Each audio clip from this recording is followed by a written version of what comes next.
My husband cheated on me in the worst way possible. I used to believe pain lived only in the body.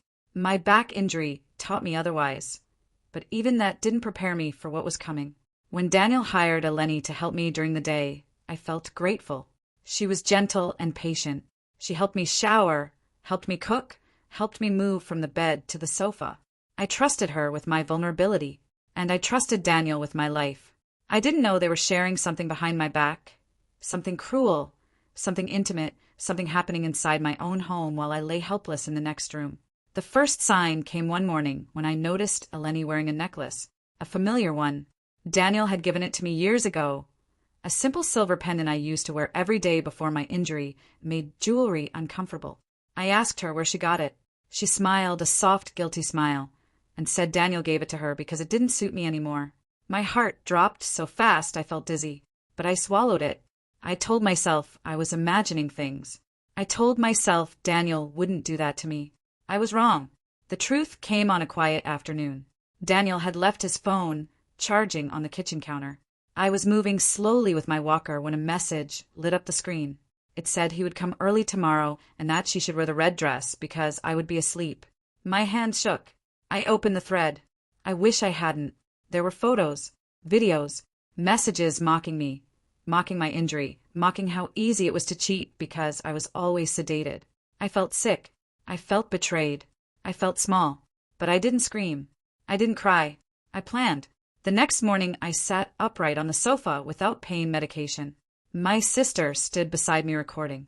My lawyer sat across from me with printed messages. Eleni arrived first and froze when she saw us. I told her to sit. My voice didn't shake. She confessed quickly, almost too quickly. She told me everything.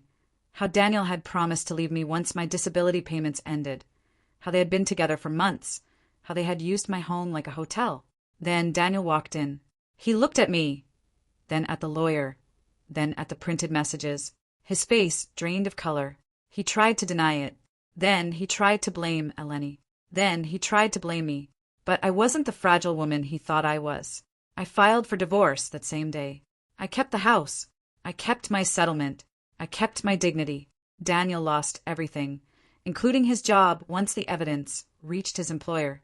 Eleni left Cyprus within a week. And me. I healed. Slowly, painfully, but honestly. My back still aches sometimes, but my heart is stronger than ever. After the divorce, I felt empty, like someone had scooped out the inside of my life and left only the shell. I spent months learning how to move again, how to breathe again, how to trust myself again. I didn't want love. I didn't want companionship. I wanted peace. And slowly, peace came. I started physical therapy with a new specialist named Andreas. He was calm, patient, and never looked at me with pity. He treated me like a person, not a broken thing. At first, our conversations were simple. How is the pain today? Try lifting your leg a little higher. You're improving faster than you think.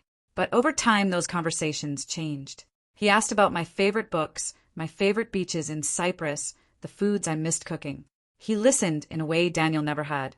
One afternoon, after a difficult session, I broke down, not because of the pain, but because I realized how long it had been since someone spoke to me with genuine kindness. Andreas didn't touch me or try to comfort me in a dramatic way.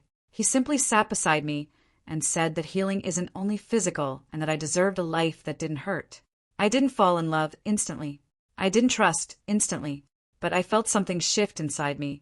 I started cooking again. I started walking outside more. I started laughing at small things. And every time I made progress, Andreas celebrated it like it mattered. Months passed and my strength returned. One evening after therapy, he asked if I wanted to join him for coffee. I hesitated. My heart still carried scars, but I said yes. That coffee turned into long conversations. Those conversations turned into gentle affection, and that affection turned into a quiet, steady love that didn't demand anything from me except honesty. He never rushed me. He never pushed me. He never made me feel like my past was a burden. Instead, he made me feel like my survival was something powerful. I rebuilt my life piece by piece. I found work I enjoyed. I decorated my home the way I always wanted. I traveled to places I had dreamed of but never dared to visit. And through it all, Andreas stood beside me. Not as someone who saved me, but as someone who believed I could save myself. One day, I realized something. Daniel had broken my trust, but he hadn't broken my ability to love. Eleni had betrayed my vulnerability, but she hadn't taken my strength. My injury had slowed me down, but it hadn't stopped my life. I became stronger than I had ever been. Not because I found new love, but because I found myself. And when I finally looked at my reflection and saw a woman who had survived betrayal, rebuilt her life, and opened her heart again, I understood the truth. Pain doesn't define you. Betrayal doesn't destroy you. Healing is not about going back to who you were. It's about becoming someone braver, someone wiser, someone free.